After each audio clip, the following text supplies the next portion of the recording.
Hey, it's Don here with another tip about your pool vac. In this case, we've got a Polaris 280 that we use in this pool.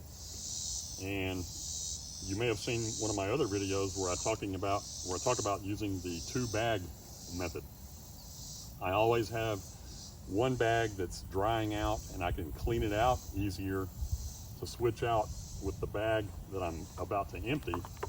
And in this case, this lawn was mowed around the pool yesterday, and the mowing crew does a pretty good job of keeping it out of the pool.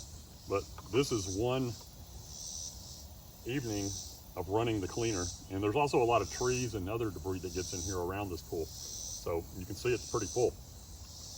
So when I switch these bags out, like I said, I have the dirty, wet one here, and I'll show you inside of it.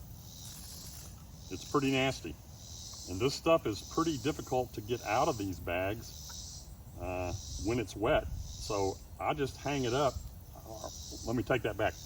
I clean out some of the debris, open it up, hang it out, let it dry out, and then I can shake it out a lot better when it's dried out. But what I do with my spare bag is I keep an extra tail stuck up in the bottom of the bag just in case I need it.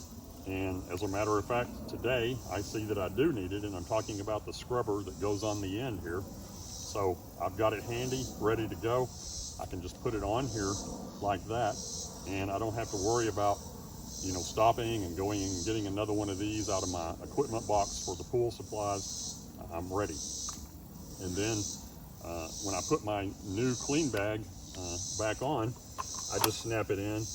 And then another tip, these split rings that are on the tail, I need to change that one out as well. They get worn out, but when they get worn out, they're not completely useless yet.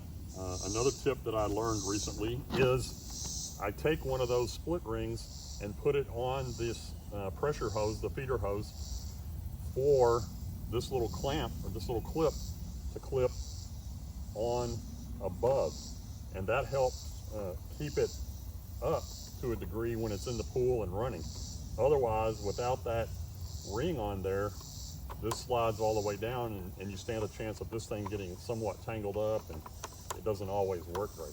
So that was just a couple of tips that I wanted to share with you, some things that I experimented around with and found out that it worked pretty good. So there you have it.